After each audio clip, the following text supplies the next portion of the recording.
പ്രാഞ്ചിയേട്ടന്മാരില്ലാതെ ഒരിക്കൽ കൂടി പത്മ പുരസ്കാരങ്ങൾ പ്രഖ്യാപിക്കപ്പെട്ടു.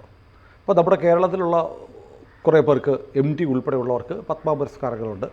അപ്പോൾ അതുകൊണ്ട് തന്നെ മലയാളികൾക്ക്, നമുക്കറിയാവുന്ന ആളുകൾക്ക് നല്ല പ്രാധാന്യം നമ്മുടെ പത്രങ്ങളിൽ വന്നിട്ടുണ്ട്. അപ്പോൾ ഞാൻ മൊത്തത്തിൽ എടുത്തു നോക്കി, പത്മഭൂഷൺ ലഭിച്ച സ്വാദ്വി ഋതംഭര, അവരുടെ പേരെവിടെയൊക്കെയോ പറഞ്ഞിട്ടുണ്ട്, ഒരു ചിത്രം പോലും കണ്ടില്ല. അങ്ങനെ ചിത്രം പോലും കൊടുക്കാൻ വകുപ്പില്ലാത്ത ഒരാളാണോ ഈ സ്വാദ്വി ഋതംഭര? സ്വാദ്വി ഋതംഭര ഞാൻ വളരെ വർഷങ്ങൾക്ക് മുമ്പ് അവർ കണ്ടിട്ടുണ്ട്. 1989 മറ്റോ ആയിരിക്കുന്നതാണ് തോന്നുന്നത്. അതായത് ഈ BJP, RSS, വിശ്വ ഹിന്ദു പരിഷത്ത്, അയോധ്യ പ്രസ്ഥാനം തുടങ്ങി ഇവരുടെയൊക്കെ നയങ്ങൾ ജനങ്ങളിലേക്ക് എത്തിക്കാനായിട്ട് 3 സ്ത്രീകളാണ് ആ കാലത്ത് ഉണ്ടായിരുന്നത്. അധികം സ്ത്രീകളൊന്നും അന്ന് ദേശീയ തലത്തിൽ രംഗത്ത് വരുന്നില്ല. അതിൽ ഒന്നാമതായിട്ട് പറയേണ്ടതാണ് വിജയരാജ് സിന്ധ്യയുടെ പേര്. രാജമാത മധ്യപ്രദേശ്, വാജ്പേയിയുടെ തന്നെ സ്ഥലമാണ്. അപ്പോൾ അവർ ഗുണ എന്ന് പറഞ്ഞ മണ്ഡലത്തിലാണ് സ്ഥിരം മത്സരിച്ചിരുന്നതൊക്കെ, ആ ഭാഗത്തു നിന്നൊക്കെ. ഈ പിന്നെ ഉമാഭാരതി, അവരും മധ്യപ്രദേശ് തന്നെയാണ്. കാരണം ഛത്തർപൂർ, നമ്മുടെ ഖജുരാഹോ ക്ഷേത്രം ഇരിക്കുന്ന മണ്ഡലമാണത്. ഞാൻ ഉമാഭാരതിയോട് സംസാരിച്ചിട്ടുണ്ട്. അവിടെ ഛത്തർപൂരിൽ തന്നെ മത്സരിക്കുന്ന കാലത്ത് അവരുടെ കൂടെ ഞാൻ ഇങ്ങനെ കേരളത്തിൽ നിന്ന് വരുന്ന ആളാണ്, ഇന്ന പത്രത്തിൻ്റെ ആണെന്നൊക്കെ പറയുമ്പോൾ അവരൊരു ജീപ്പ് ഓടിക്കുന്നുണ്ടായിരുന്നു. ആ ജീപ്പിൽ കയറി അവർ തന്നെ ഡ്രൈവ് ചെയ്തിട്ട് ആ ജീപ്പിലിരുന്നാണ് സംസാരിച്ചു കൊണ്ടിരിക്കുന്നത്. അത് അന്ന് ആ അഭിമുഖം മലയാളത്തിൽ മനോരമയിൽ അടിച്ചു വന്നാണ്. EMSനെ വലിയ ഇഷ്ടമാണ് എനിക്ക് എന്ന് അവർ പറഞ്ഞിരുന്നു. അത് തന്നെയാണ് ശീർഷകത്തിലുമൊക്കെ പറഞ്ഞിരുന്നത്. നമുക്ക് നമ്മുടെ മണ്ണുമായി ബന്ധപ്പെട്ട കാര്യം പറയുമ്പോഴാണല്ലോ വായനക്കാർക്ക് താല്പര്യം. അത് കഴിഞ്ഞ് ഉമാഭാരതിയുടെ ഞാൻ വീക്കിലുള്ളപ്പോൾ ഒരു ഇൻ്റർവ്യൂ നമ്മുടെ വേറൊരു ലേഖകൻ, UP ലേഖകൻ ചെയ്തിരുന്നു. അപ്പോൾ ഞാൻ ഇവർക്ക് ഗോവിന്ദാചാര്യമായിട്ടൊരു പ്രണയമുള്ള കാര്യമൊക്കെ BJP പാട്ടാണ്, എല്ലാവർക്കും അറിയാവുന്നതാണ്. ആ കാര്യം ചോദിക്കണം എന്ന് ലേഖകനോട് ഞാൻ പറഞ്ഞിരുന്നു, എന്തെങ്കിലും കിട്ടിയാലോ എന്നുള്ളത്. അപ്പോൾ ഇവരത് അഡ്മിറ്റ് ചെയ്യുകയും ഐ ചേസ്ഡ് ഹിം എവരിവെയർ എന്ന് പറഞ്ഞിരുന്നു. അപ്പോൾ ഐ ചേസ്ഡ് ഹിം എവരിവെയർ എന്ന് തന്നെയാണ്. പൊളിറ്റിക്സ് ഒക്കെ വരുന്നതാണ് ഇവർ ധരിക്കുക. പക്ഷേ ഇൻ്റർവ്യൂവിൻ്റെ ശീർഷകമായിട്ട് വന്നത് ഇത് തന്നെയാണ്, ഐ ചേസ്ഡ് ഹിം എവരിവെയർ എന്നാണ് എൻ്റെ ഓർമ്മ. ഈ ഗോവിന്ദാചാരി ഇവരെന്ത് ചെയ്തതെന്ന് വെച്ച് കഴിഞ്ഞാൽ ഇത് വീക്കിൻ്റെ ഡൽഹിയിലെ ഓഫീസിൻ്റെ മുമ്പിൽ ധർണ്ണ ഇരിക്കാൻ തുടങ്ങി രാവിലെ.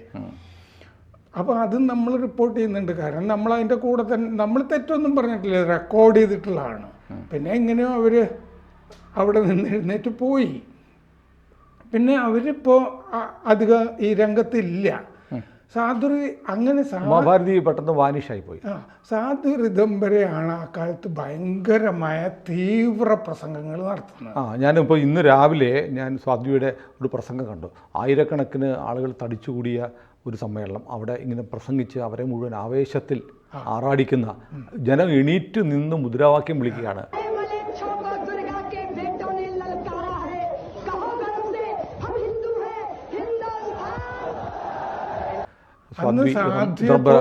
സാധ്യയെ പോലൊരു കഥാപാത്രം ഇതിൻ്റെ അകത്തില്ല. ശരിക്കും ഇവരുടെ തീവ്ര പ്രസംഗങ്ങൾ കൊണ്ട് ഇവരൊരു താരമായി. കുറച്ച് നെഗറ്റിവിറ്റി ഉണ്ടെന്നും കരുതിക്കോളൂ. കാരണം എന്താണെന്ന് വെച്ച് കഴിഞ്ഞാൽ പച്ചക്കാണ് ഇവർ പറയുന്നത്. വേണമെങ്കിൽ 1900 കേസുകൾ എടുക്കാവുന്ന വിധത്തിലാണ് ഇവർ പറയുന്നത്. കാരണം ഒരു സമുദായത്തിനെ പറ്റി പറയുന്നത് അത് പിന്നെ പാലിൽ ചേർത്ത വിഷമാണ് എന്നൊക്കെ അവർ ഇങ്ങനെ പച്ചയ്ക്ക് പറയാറുണ്ട്. അങ്ങനെ ഇരിക്കുമ്പോഴാണ് ഈ VHPയുടെ ദുർഗാവാഹിനി തുടങ്ങുന്ന ഇവരാണ്. ഈ സ്ത്രീകളുടെയൊക്കെ ഒരു സംഘടനയായിട്ട് അതിൻ്റെ തലപ്പത്ത് ഇവരുണ്ട്. ആ സമയത്ത് തൽക്കത്തോറ സ്റ്റേഡിയത്തിൽ BJPക്ക് വലിയ വിജയമൊന്നും ഉണ്ടായിട്ടില്ല ആ സമയത്ത്. ഇവരൊക്കെ വലിയ ചങ്കൂറ്റത്തോടു കൂടി കയറി വരുന്നവരാണെന്ന്. അപ്പോൾ മാർഗദർശക മണ്ഡൽ എന്ന് പറഞ്ഞിട്ട് നോർത്ത് ഇന്ത്യയിലെ സകല സന്യാസിമാരെയും വിളിച്ചു കൂട്ടിയിട്ടൊരു മീറ്റിംഗ്, ഈ സന്യാസിമാരുടെ മാത്രം മീറ്റിംഗ്, അതിൽ സ്വാദ്വി ഋതംഭര പങ്കെടുക്കുന്നുണ്ട്. അപ്പോൾ ഇവരെ ഇൻ്റർവ്യൂ ചെയ്യണം എന്നോട് പറഞ്ഞിട്ട് ഞാൻ ഡൽഹിയിലുണ്ട്, തിരഞ്ഞെടുപ്പ് കവർ ചെയ്യാനോ മറ്റോ പോയത്. ഞാൻ സ്റ്റേഡിയത്തിൽ പോയിട്ട് ഇവർ അവിടെ എവിടെയോ ഇരിപ്പുണ്ട്. ഞാൻ പറഞ്ഞു ഇങ്ങനെ ഇന്ന ആളാണെന്ന് കാണണം. അവർ പുറത്തേക്ക് വന്നു. എന്നിട്ട് പുറത്തെ നിന്നിട്ടാണ് ഞങ്ങൾ സംസാരിക്കുന്നത് കുറച്ച് നേരം. അത് കുറച്ച് വലുതായിട്ട് ഇൻ്റർവ്യൂ ആയിട്ട് അങ്ങനെ തന്നെ അടിച്ച് വന്നിട്ടുമൊക്കെ ഉണ്ട്. ശരിക്കും ഇവർ അന്നെന്നെ അത്ഭുതപ്പെടുത്തി. സാധാരണഗതിയിൽ ഒരു മോഡലൊക്കെ ആയിട്ട് ഒക്കെ ജീവിക്കാവുന്ന ഒരാളാണ്. കാരണം അതുപോലത്തെ ഇംഗ്ലീഷാണ് ഇവരുടെ ഇവർ വളരെ പെർഫെക്റ്റ് ആയിരുന്നു. അങ്ങനെയൊന്നും ഒരു സാധ്വയെ ആ കാലത്ത് നമുക്ക് ഇമാജിൻ ചെയ്യാൻ പറ്റുന്നതല്ല. അങ്ങനെയൊക്കെ പോകേണ്ട ഒരാൾ ആത്മീയ പാതയിൽ പോയിട്ട് ഇതിൻ്റെ കൂടെ നിൽക്കുക. അല്ല, ആത്മീയ പാതയിൽ പോകുന്ന ഒരുപാട് ഹയർ എഡ്യൂക്കേഷൻ ലഭിച്ച ഒരുപാട് പേരുണ്ട്. ധാരാളം ആളുകൾ ഇപ്പോൾ ഉണ്ട്. കുംഭമേളയിൽ തന്നെ വന്നിരിക്കുന്ന എത്രയോ പേരുണ്ട്. ഇന്നലെ ഞാൻ ഈ മീരയെ പറ്റിയൊക്കെ സംസാരിക്കുമ്പോൾ സ്വാമി മുകുന്ദാനന്ദ എന്ന് പറഞ്ഞ ഒരാൾ മീരയെ പറ്റി എഴുതിയതൊക്കെ ഞാൻ വായിച്ചിരുന്നു. ഞാൻ ഹിസ്റ്ററി പറഞ്ഞ ഭാഗം വേറെയാണെന്നേ ഉള്ളൂ, അത് അദ്ദേഹം എഴുതിയിട്ടില്ല. അപ്പോൾ അങ്ങനെ അതൊക്കെ ടെക് മേഖലയിൽ നിന്ന് ഇത് അസംബന്ധമാണെന്ന് തോന്നി ആത്മീയപാതയിലേക്കൊക്കെ വരുന്ന എത്രയോ ആളുകൾ ഇപ്പോൾ ഉണ്ട്. ഈ നേരത്തെ നമ്മൾ നീം കരോലി ബാബയെ പറ്റി പറയുമ്പോൾ എത്ര പേരാണ് അദ്ദേഹത്തിന് വന്ന് ഈ 60ലും 70കളിലെയും അമേരിക്കയിലെ IT മേഖലയിലുള്ള മിക്കവാറും സായിപ്പന്മാരൊക്കെ അദ്ദേഹത്തിന് വന്ന് കണ്ടിട്ടുണ്ട്, നമ്മൾ പറഞ്ഞ പേരുകളൊന്നും അല്ലാതെ. അങ്ങനെ ആ കൂട്ടത്തിലേക്കൊരു ആദ്യ താരകം ആണ് ഈ വനിതാ നക്ഷത്രമാണ് ഈ റിദംബര. അവരെ അന്ന് ഇപ്പോഴും ഞാൻ സംസാരിക്കുമ്പോൾ അങ്ങനെ ഞങ്ങൾ നിന്ന് സംസാരിക്കുന്നതൊക്കെ എൻ്റെ ഓർമ്മയിൽ വരുന്നുണ്ട്. പിന്നെ ഇവർ കുറെ കാലത്തേക്ക് ഇവരും അപ്രത്യക്ഷയായിരുന്നു. അപ്രത്യക്ഷയായതിൻ്റെ കാര്യം എന്താണെന്ന് വെച്ചാൽ CBI കേസിൽ പെട്ടു ഇവർ. എന്താണെന്ന് വെച്ചാൽ അയോധ്യ മറ്റേ മസ്ജിദ് തകർക്കുമ്പോൾ ഇവരവിടെ ഉണ്ട്. അപ്പോൾ ആ തകർത്തതിൽ നേതൃസ്ഥാനത്ത് ഇവരുണ്ട് എന്ന് പറഞ്ഞിട്ട് ഈ CBI എടുത്ത കേസിൻ്റെ അകത്ത് ഇവരുണ്ടായിരുന്നു. അത് കഴിഞ്ഞ് 2020 അവരെ മോചിപ്പിക്കുന്നത്. അതിനുശേഷവും ഒക്കെ അവർ ഈ ആശ്രമം തുടങ്ങിയിട്ട് വൃന്ദാവനിലാണ് അവരുടെ ആശ്രമം. ആശ്രമത്തിന് കുറേ ഹെക്ടറുകൾ കുറച്ചധികം ഉത്തർപ്രദേശ് സർക്കാർ കൊടുത്തിട്ടുണ്ട്. ചെറിയ ഫീസ് മേടിച്ചിട്ടാണ് കൊടുത്തിരിക്കുന്നത്. അവിടെ ഇപ്പോൾ ഈ പെൺകുട്ടികൾ, അനാഥർ, പ്രത്യേകിച്ച് ഈ സ്ത്രീ ഉന്നമനത്തിന് വേണ്ടിയിട്ടുള്ള പ്രവർത്തനങ്ങളാണ് അവർ നടത്തുന്നത്. അപ്പം അങ്ങനത്തെ പ്രവർത്തനങ്ങൾക്ക് ആത്മീയത ഉൾപ്പെടെ സാമൂഹ്യക്ഷേമ പ്രവർത്തനങ്ങൾക്കൊക്കെയാണ് അവർക്ക് ഈ പത്മ പുരസ്കാരം കൊടുത്തിരിക്കുന്നത്. അവരവിടെ വരുന്ന ഈ പെൺകുട്ടികൾക്ക് കരാട്ടയും പഠിപ്പിക്കുന്നുണ്ട്. അപ്പോൾ തീവ്ര ചിന്താഗതികളിൽ ഞാൻ അവരെ കാണുന്ന കാലത്ത് അവർക്ക് 25-26 വയസ്സേ ഉള്ളൂ. ഇപ്പോൾ അവർ 62 വയസ്സോ മറ്റും ഉണ്ട് അവർക്ക്. അപ്പോൾ അവർ എന്തായാലും ഈ ആദ്യത്തെ പതാക വാഹക എന്നൊക്കെയുള്ള നിലയ്ക്ക് അവർ അംഗീകാരം അറിയിക്കുന്ന ആളാണ്. ഇതിലെതിരഭിപ്രായം ഉള്ള ധാരാളം സെക്യുലറിസ്റ്റുകൾ ഉണ്ടാവുകയും ചെയ്യും. അത് കയ്യിലിരിക്കട്ടെ എന്ന് പറയാം. അതെ. അപ്പോൾ അല്ല, ഈ സെക്യുലറിസ്റ്റുകൾ ഭരിച്ചപ്പോൾ ആർക്കൊക്കെയാണ് പത്മ കൊടുത്തതെന്ന് അറിയാമല്ലോ നമുക്ക്. അതിൻ്റെ കഥകൾ നാറുന്ന കഥകളാണ്. അത് നമ്മൾ പുറത്ത് പറയുന്നത് ഏജന്റുമാർക്കാണ്. അപ്പോൾ അർഹതമായ രാഷ്ട്ര നിർമ്മാണ പ്രക്രിയയിൽ സമാജത്തിൻ്റെ ഉന്നതിക്ക് വേണ്ടി പ്രവർത്തിക്കുന്ന ആളുകളെയൊക്കെ ആദരിക്കാനും അംഗീകരിക്കാനും കൂടിയിട്ടാണ് BJP സർക്കാർ ഇന്ത്യ ഭരിക്കുന്നത്.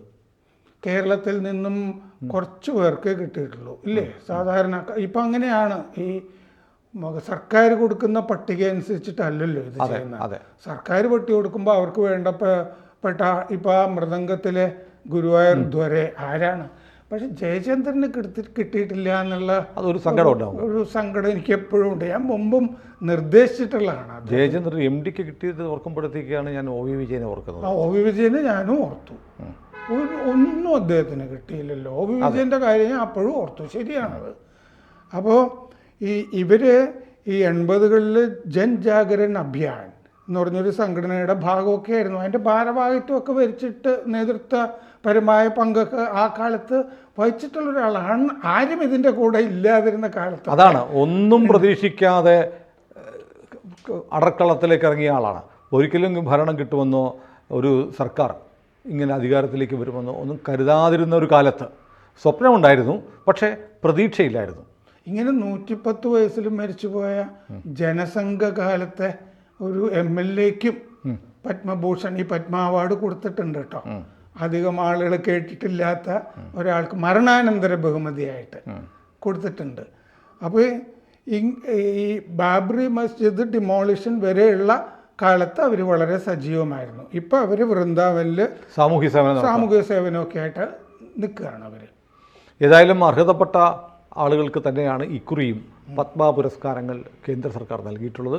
അതിനകത്ത് ആദ്യം പറഞ്ഞതുപോലെ പ്രാഞ്ചിയേട്ടന്മാർക്കും പണച്ചാക്കുകൾക്കും ശുപാർശകൾ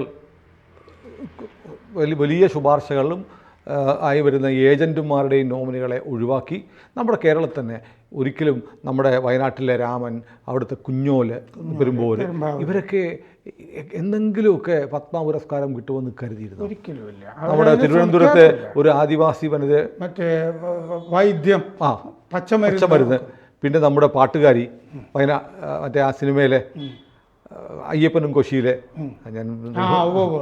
അങ്ങനെയൊക്കെയുള്ള ആളുകളെയൊക്കെ കേന്ദ്ര സർക്കാർ പരിഗണിച്ചു, പത്മ പുരസ്കാരം നൽകി ആദരിച്ചു എന്ന് പറയുമ്പോഴാണ് ഈ പുരസ്കാരത്തിൻ്റെ യഥാർത്ഥ അവകാശികളെ തേടി അത് എത്തിയിരിക്കുന്നു എന്ന് ഒരിക്കൽ കൂടി തെളിയിക്കപ്പെട്ടിരിക്കുകയാണ്. കൂടുതൽ വാർത്തകളും വിശേഷങ്ങളും നിങ്ങളിലേക്ക് എത്താൻ ABC മലയാളം സബ്സ്ക്രൈബ് ചെയ്യുക, ബെൽ ബട്ടണും അമർത്തുക.